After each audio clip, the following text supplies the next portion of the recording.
Hello everyone, welcome to the Evangelist Garrett channel. I was asked to critique a video on evolution by a subscriber. I had a breakthrough in my thinking on the subject and wanted to share it with you. I also wanted to mention that my videos on evolution are 3 short parts that complete a narrative. There's a playlist on my channel. Different material is covered in each of the 3 parts, just a heads up in case you had not seen them. Evolution states 2 realities, 2 premises if you will. 1. Evolution presumes all living things have a common ancestor. 2. Evolution suggests that all things can be explained in naturalistic terms. It is what we call naturalistic materialism. After stating the premises, many evolutionists make the dogmatic approach that there is so much evidence for evolution that it cannot all be covered, that all science agrees narrative. A list is often shown that contains what is called several scientific disciplines. Often that list will contain like comparative anatomy, DNA comparisons, species distribution, predictive power, nested hierarchies of traits.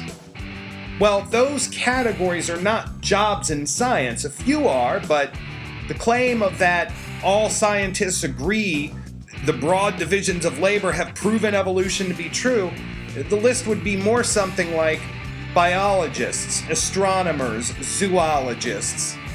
A few minutes into an evolution argument, the supposed fact of evolution has moved to, essentially, look at these different animals that all have similar bone structures impacting the way they breathe.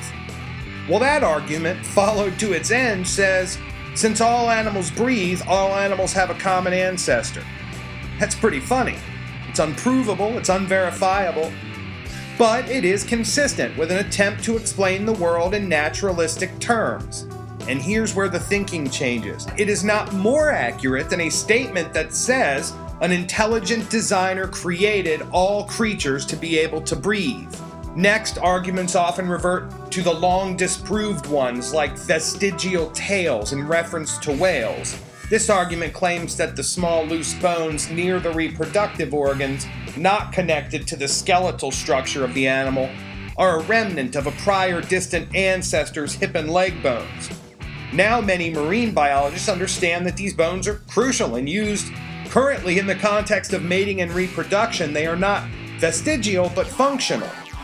At its core, the argument for naturalism and evolution posits that because some animals look the same and have similar features, evolution, and others who may have originated in one part of the world and ended up in another have different features because evolution.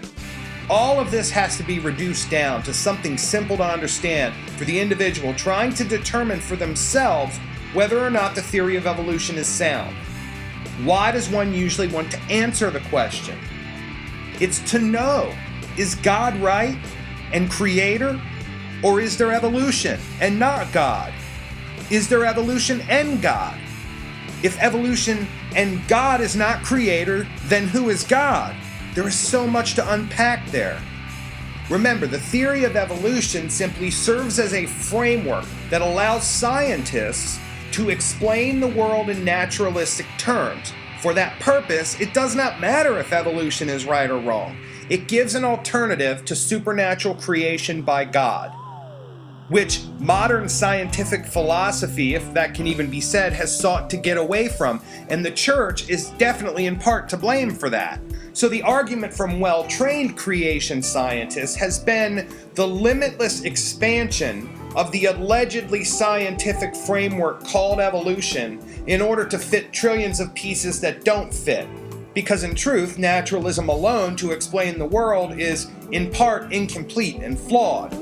So the real question that should be argued is this: are the questions that evolution asks and the conclusions that it comes to more plausible than suggesting supernatural creation by an intelligent designer?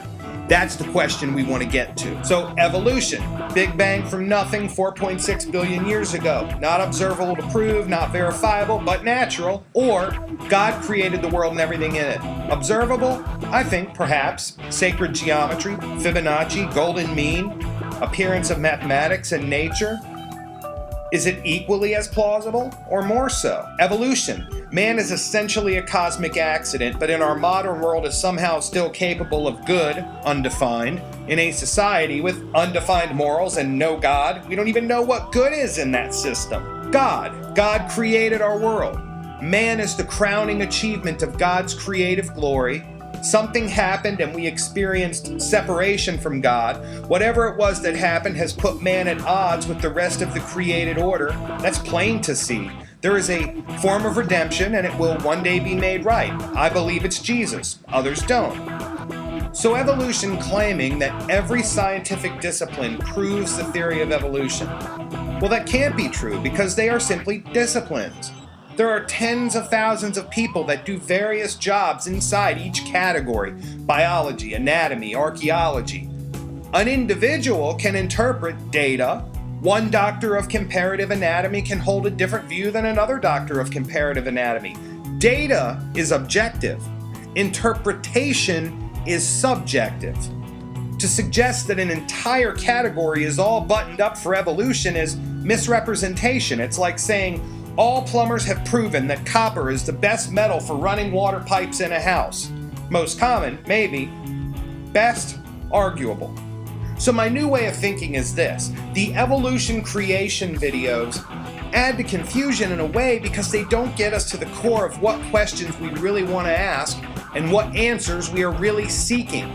They are all regurgitations of Chapter 1 Earth science books. It's another video that says, see, naturalism is right, and one will come out tomorrow that says, no, creation is right. The argument will never be resolved because on one hand it shows ignorance on the part of well-intentioned believers in intelligent design as to what evolution is trying to provide the field of science.